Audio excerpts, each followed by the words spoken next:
Olá, boa noite, a paz a todos, chegando para a meditação na Palavra de Deus, lendo no Evangelho de Jesus Cristo, escrito por João, capítulo 8, versículo 37. Assim está escrito: Bem sei que sois descendência de Abraão, contudo procurais matar-me, porque a minha palavra não entra em vós. Esse é o texto que vamos meditar sobre esta expressão do Senhor Jesus. A minha palavra não entra em vós. Aqui estamos diante de um relato que Jesus estava revelando a sua missão e os judeus estavam questionando Jesus a todo momento. E quando Jesus começou a abrir mais a sua revelação da missão, eles começaram a apresentarem-se diante de Jesus como sendo filhos de Abraão, descendência de Abraão.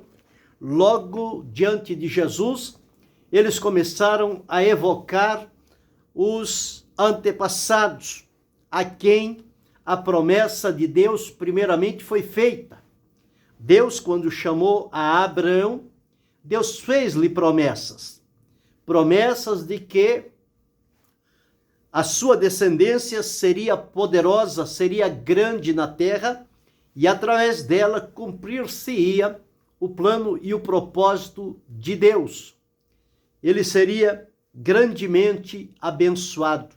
O Senhor disse: multiplicarei a sua descendência sobre a terra. Os que te abençoarem serão abençoados. Os que te amaldiçoarem serão amaldiçoados. E em ti serão benditas todas as famílias da terra. Abraão é chamado o pai dos que creem.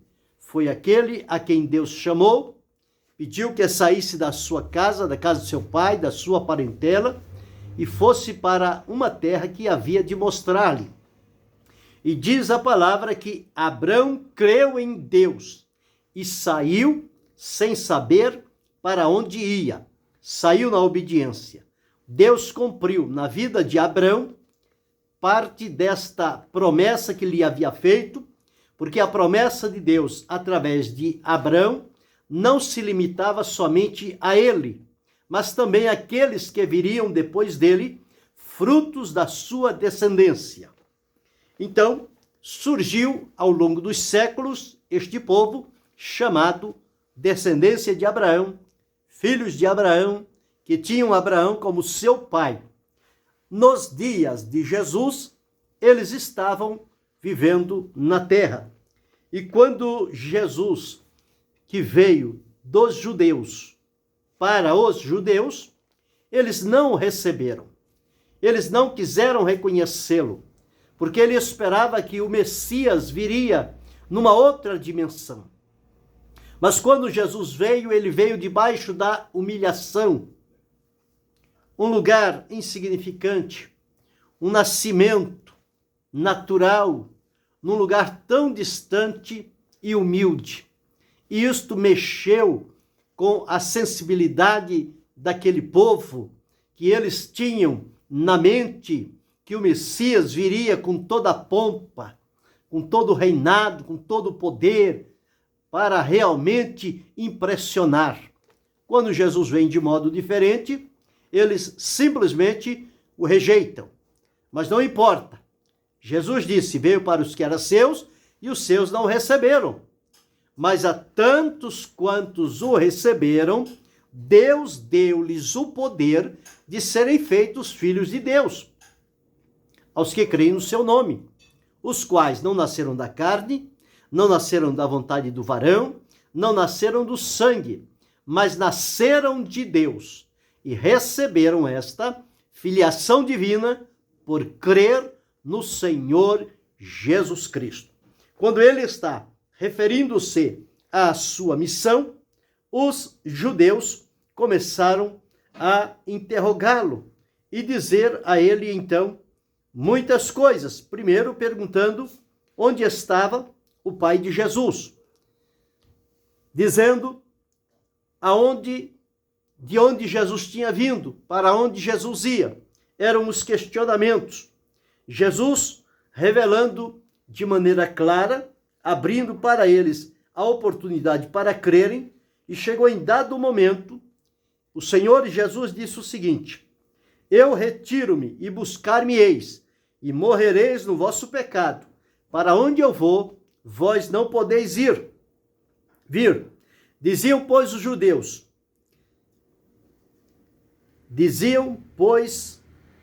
os judeus, porventura quererá matar-se a si mesmo? Pois diz, para onde vou, vós não pode vir? E dizia-lhes, vós sois de baixo, eu sou de cima. Vós sois deste mundo, e eu não sou deste mundo. Por isso vos disse que morrereis nos vossos pecados, porque se não crerdes que eu sou, morrereis em vossos pecados. Isso atiçou o coração deles, a sensibilidade foi tocada com as palavras de Jesus, e eles disseram, quem és tu? Jesus disse, isto mesmo, que já desde o princípio vos disse. E continua dizendo, mas eles não entenderam o que Jesus estava falando. Então disseram o seguinte, Jesus dizia aos judeus que criam nele, se vós permanecerdes na minha palavra, verdadeiramente sereis meus discípulos, conhecereis a verdade, e a verdade vos libertará. Quer dizer, eles estavam escravizados numa vida pecaminosa. E, novamente, eles se armam com a descendência.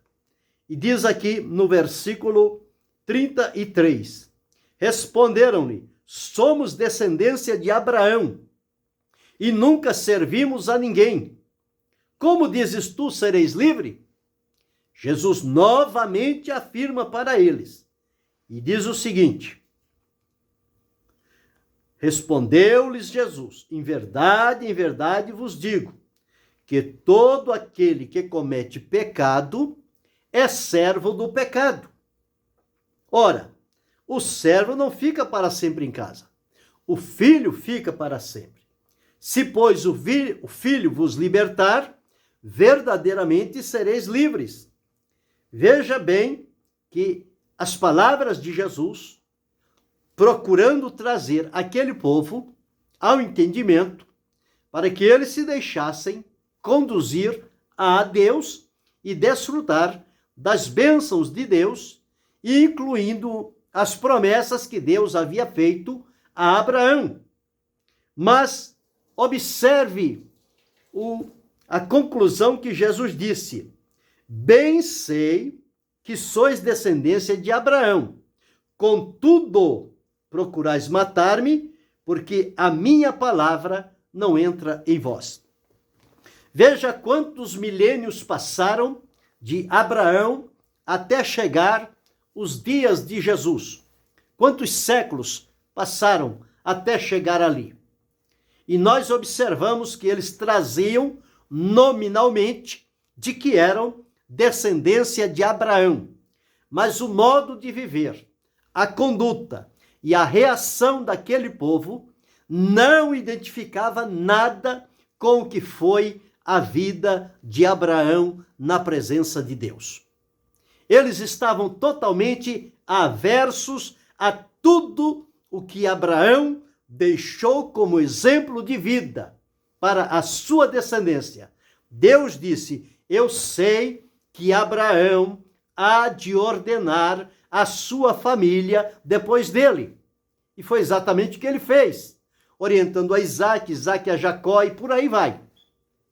Mas ao passar dos anos, chega agora o tempo de Jesus. E neste tempo de Jesus, os judeus estavam ali, mas não tinham nenhuma identificação espiritual com Abraão, de temor a Deus, de obediência, de fidelidade, de submissão. nada disso fazia parte da vida deles. O que fazia era de caráter político, nacional. Nós somos descendência de Abraão e a descendência de Abraão tem a bênção de Deus, ponto final. Não importa como estivesse vivendo, mas Jesus vem aqui colocar cada coisa no seu devido lugar. E como Jesus começa a falar e eles começam a retrucar, Jesus então dá a eles esta expressão dura e terrível a um povo endurecido. Jesus diz assim, neste versículo que li, porque a minha palavra não entra em vós. Quer dizer, o coração de vocês está blindado, está endurecido, está fechado, e a minha palavra não entra em vós. E aí continuou a dizer o seguinte, eles disseram, nosso pai é Abraão. Jesus disse, se fosseis filhos de Abraão, farias as obras de Abraão. Mas agora procurais matar-me, a mim, homem que vos tem dito a verdade, que de Deus tem ouvido. Abraão nunca fez isto. Então veja que descendência pecaminosa, manchando o nome de Abraão. Somos descendência de Abraão, mas vivemos de maneira contrária a que viveu Abraão. E aí então Jesus vai conversando com eles e dizendo o seguinte, quem é de Deus, ouve a palavra de Deus. E eles não estavam dispostos a escutar as palavras de Deus. Então Jesus disse que eles não eram daqueles que estavam comprometidos com Abraão e a promessa qual Deus havia feito a ele. Jesus disse, quem é de Deus, escuta as palavras de Deus. Por isso vós não as escutais, porque não sois de Deus. Veja o que faz um coração fechado, endurecido, incrédulo, aonde a palavra de Deus não encontra penetração, não encontra meios de entrar. O coração está armado, blindado, cerrado, fechado. E o que Jesus disse, a minha palavra não entra em vós. A minha palavra não cabe em vós. Ela não tem guarida no coração de vocês. Então Jesus foi aqui, literalmente, rejeitado por um povo pelo qual ele deveria ser recebido e glorificado diante de Deus o Pai, por ser o enviado de Deus para cumprimento da promessa que o Senhor Deus havia feito a Adão e Eva lá no Jardim do Éden. Então chega-se a este momento, os descendentes de Abraão o rejeitam. Que vergonha para aquele povo levar o nome de um patriarca tão respeitado e admirado nos céus e na terra, por judeus, por cristãos e pelos árabes. O nome de Abraão é um nome de referência para esses três povos.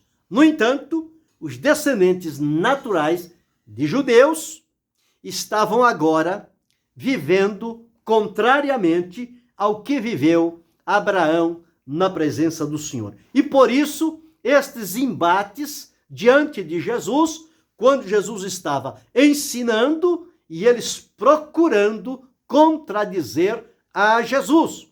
Mas Jesus não cedeu em momento nenhum e disse a eles claramente de que eles não eram de Deus. Em primeiro lugar, diziam-se descendência de Abraão e queriam matar a Jesus. Abraão nunca desejou a morte do Messias. Segundo lugar, não permitiu que a palavra de Deus entrasse no coração deles. Portanto, eles estavam fora daquele propósito divino. Tinha tudo para ser o melhor povo da face da terra, debaixo da bênção de Deus e do cumprimento das promessas feitas a Abraão. No entanto, decidiram seguir por um outro caminho e Jesus apontou diante deles a falha, o desvio e a incredulidade daqueles corações. Quando nós começamos a observar, não importa o privilégio, eles pensaram que dizer nós somos descendência de Abraão, Jesus ia dar tapinha nas costas dele. Não, Jesus disse, Abraão nunca fez o que vocês estão fazendo.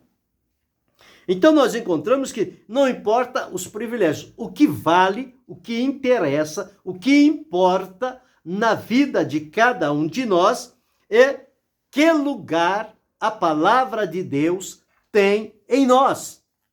Visto que para os judeus Jesus disse, a minha palavra não cabe em vós, a minha palavra não entra em vós. E para mim, e para você que está ouvindo, e para cada um de nós, a palavra de Deus cabe em nós? A palavra de Deus entra em nós? Ou estamos à semelhança da descendência corrompida e pervertida de Abraão, que rejeitaram a palavra de Deus? Que lugar a palavra de Deus deve ocupar no nosso coração? Visto que é no coração que a palavra de Deus vem fazer o assentamento, a sua permanência. Nós ouvimos e cremos, e ela desce ao nosso coração.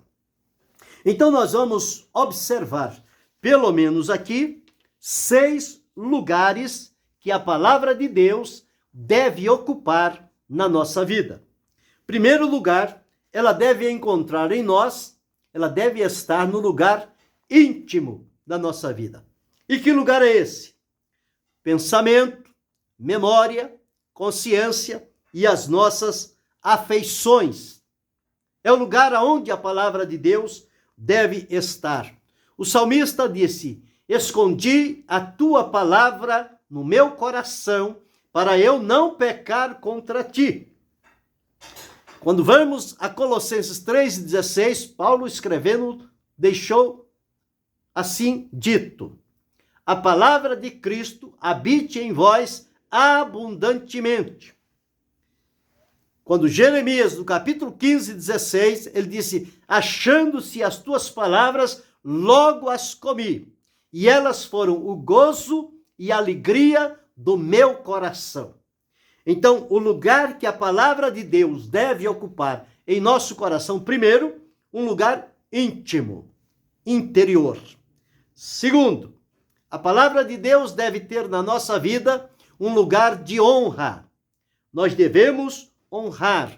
Isso significa prestar atenção, reverência, fé e obediência para com a palavra de Deus.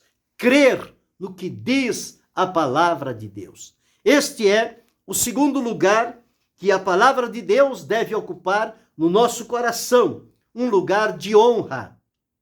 Terceiro lugar que a palavra de Deus deve encontrar no nosso coração é o lugar de confiança. Não de dúvida, de incredulidade, de incerteza. A palavra de Deus, ela é fiel e verdadeira. O que Deus disse, Deus cumprirá. Deus não é homem para que minta, nem filho do homem para que se arrependa. O que Deus diz, ele cumpre. O apóstolo Paulo, escrevendo numa das suas cartas, ele disse, fiel é o que prometeu, o qual também o fará. Então a palavra de Deus, ela é digna da confiança. Podemos e devemos confiar plenamente na palavra de Deus, porque ela é uma fonte segura de confiança no Senhor. E dizer como o salmista, a minha confiança está em ti, ó Senhor. O quarto lugar que a palavra de Deus deve encontrar no nosso coração é o lugar de governo. É a palavra que dirige, é a palavra que governa, é a palavra que mostra os caminhos. Então, quando nós damos este lugar, a palavra de Deus torna-se a norma de fé e regra, norma prática de regra e fé. É para nós a palavra de Deus. A palavra de Deus está escrito, para nós aquilo é lei. Deve ser obedecido, deve ser cumprido. E esta palavra, ela deve governar o nosso coração, para que ele não se desencaminhe diante do Senhor. Porque quando Deus disse, através de Salomão, filho meu, dá-me o teu coração e os teus olhos, observe os meus estatutos, é porque Jeremias deixou escrito, enganoso é o coração mais do que todas as coisas, e perverso, quem o pode conhecer?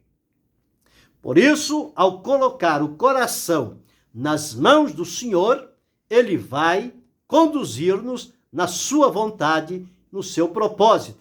Quando a palavra de Deus ocupa lugar em nosso coração, esta palavra, ela terá em nós o lugar de governo, de orientação, de decisões. É a palavra de Deus na vida do cristão. O quinto lugar que a palavra de Deus deve ocupar em nosso coração é o lugar de amor. É a primazia de tudo na nossa vida. Porque a Escritura afirma o amor de Deus revelado através da sua palavra.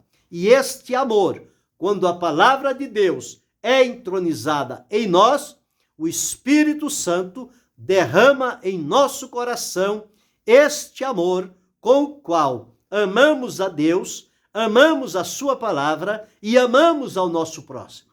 Então a palavra de Deus deve ocupar um lugar de amor dentro do nosso coração.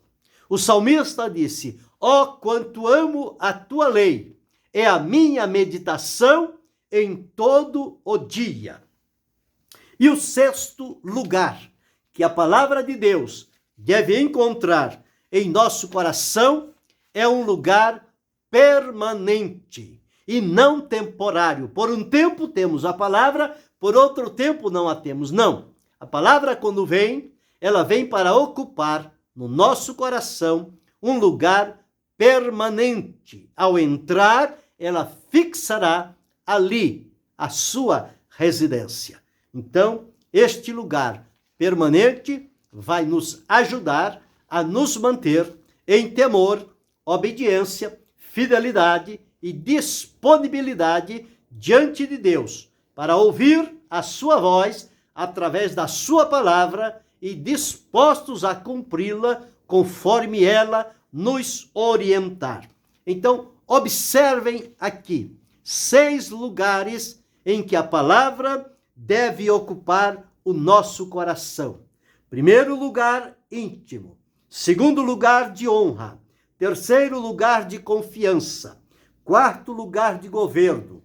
Quinto lugar, de amor. Sexto lugar, permanente. Isto não cabia no coração daqueles descendentes de Abraão dos dias de Jesus. Jesus disse, a minha palavra não cabe em vós. O que acontece quando a palavra de Deus não encontra lugar no coração humano? Como era o caso dos descendentes de Abraão dos dias de Jesus. Quando a palavra de Deus não entra neles, o que acontece? Por que é que a palavra não entra? Em primeiro lugar, porque eles estão ocupados demais com outras coisas e não dão lugar à palavra de Deus. A signa deles era descendência de Abraão. Isso era tudo. Agora, obediência, que era bom, eles não praticavam. Então, só tinham o título. Eu sou descendência de Abraão. Mas se não tinha, o demais, tudo aquilo era vão, vazio, sem valor, inútil. Segundo, porque a palavra de Deus, ela não vem em forma de novidade. Existem pessoas que estão ávidos por ouvir alguma novidade. A palavra de Deus permanece a mesma. Ela sempre foi, é e será o que está registrado no livro sagrado. Então ela não vem numa forma de novidade, como aqueles atenienses lá do Areópago.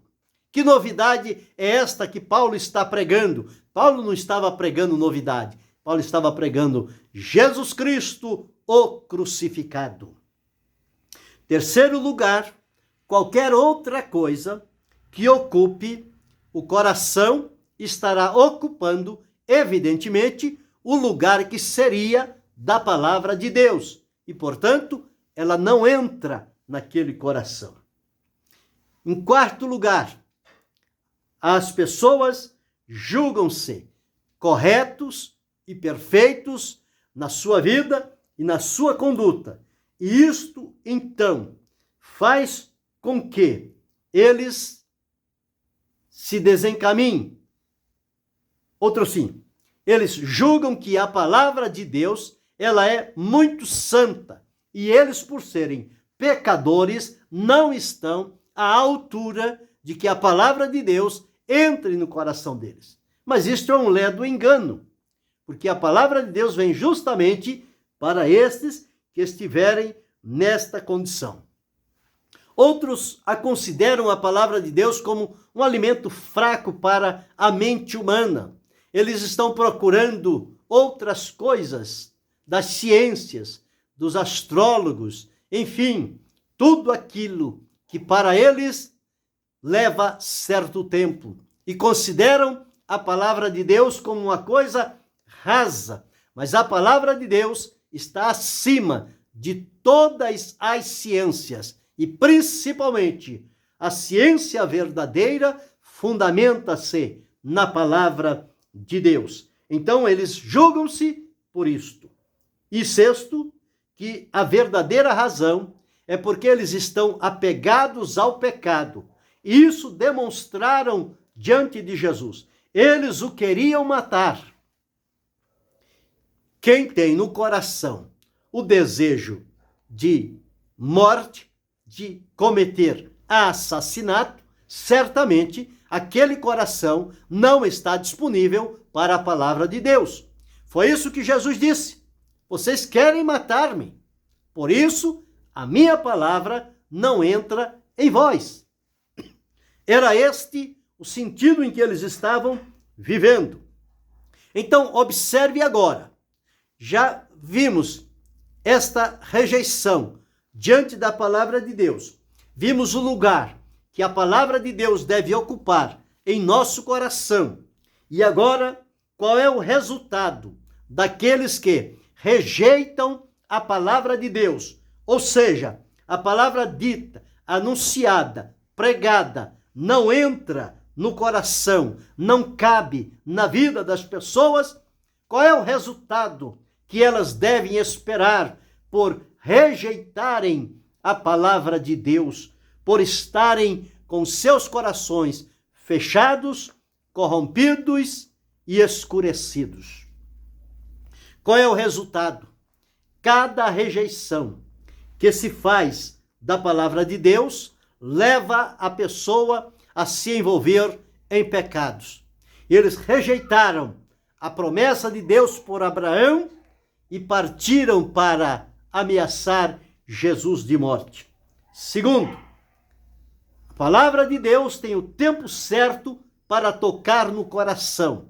Não encontrando a porta aberta, esta palavra deixará de tocar naquele coração e ela então não seguirá mais por aquela vida que a rejeitou.